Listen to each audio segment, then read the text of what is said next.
So Val Kilmer is dead. That alone was shocking, but the real shock didn't come from the headline. It came after the tributes, after the memories, after the public mourning faded into silence. That's when the questions began. He was more than just an actor. He was Iceman, Jim Morrison, Batman. For decades, he lit up screens with a presence that couldn't be ignored. So when the news broke on April 1st, 2025, it didn't just ripple, it hit like a wave. Fans, friends, and Hollywood legends alike took to social media in waves of grief. Michael Mann called him a brilliant and unpredictable force. Josh Brolin said, "See you, pal. You were a brave, creative firecracker." Even Top Gun paid tribute to their beloved Iceman, a legend on and off screen. The posts kept coming, each one more heartfelt than the last. There was a common thread in every message: heartbreak, loss, a sense that someone irreplaceable had left too soon, and most people believed they knew why. Kilmer had battled throat cancer for years. He had gone public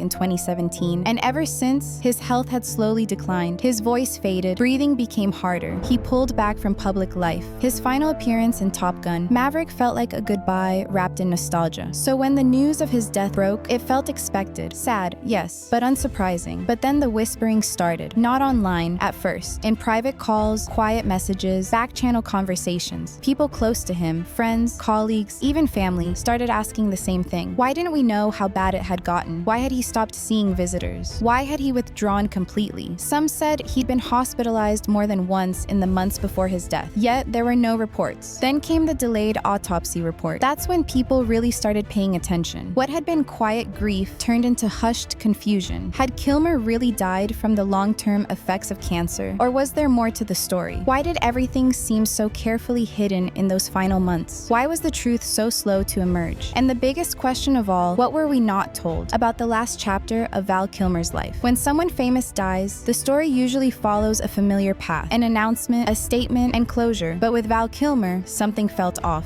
The actor died on April 1st, and fans braced themselves for the inevitable explanation: a cause of death, a press release, something official. But days passed, then a week, and there was nothing. No answers, just silence. Why the delay? What was taking so long? And more importantly, what didn't they want us to know? 2 weeks later, the Los Angeles County Medical Examiner finally released the autopsy report. At first, it confirmed what many had suspected. Kilmer died from complications tied to his long battle with throat cancer. But then came the twist. The report also listed extreme malnutrition and severe dehydration. His body, once full of energy and presence, had become dangerously frail. At the time of his death, he weighed just 120 pounds. Fans were stunned. And then, buried deeper in the document, was a phrase that stopped people cold: possible medical neglect. That changed everything. It raised questions no one was ready to ask. Had someone failed him? Had he been left alone, untreated, in his final days? Or worse, had Kilmer chosen that path?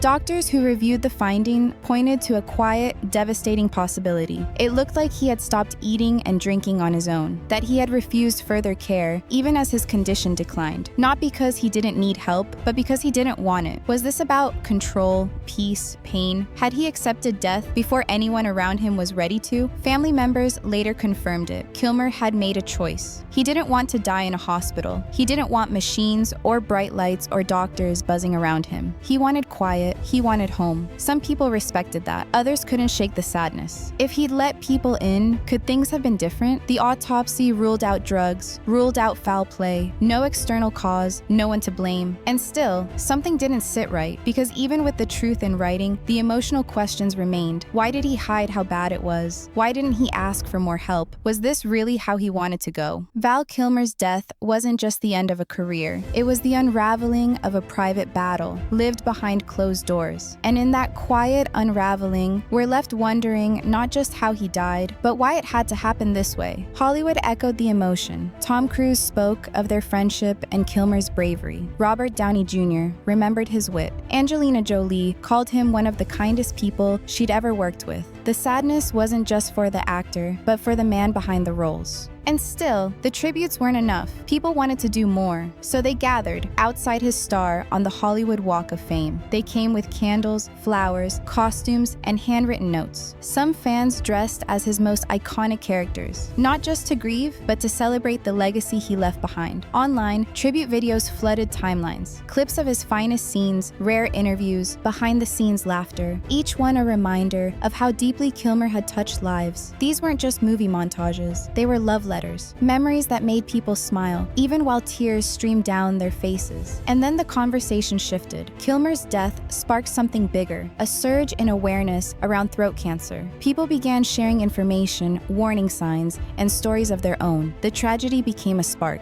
His battle became a beacon. What once felt like a loss started to look like a call to action. But what struck people most wasn't just the illness. It was the way he handled it. Even after losing his voice, Kilmer never stopped speaking to the world. Through his art, through his resilience, through a silent strength that somehow said more than words ever could. And in the end, that's what people remembered. Not just the movies, not just the fame, but the courage, the raw, human fight of a man who chose to keep going, to keep creating, even when it hurt. Fans said goodbye with tears, but also with pride, because Val Kilmer didn't just play heroes. In real life, he became one.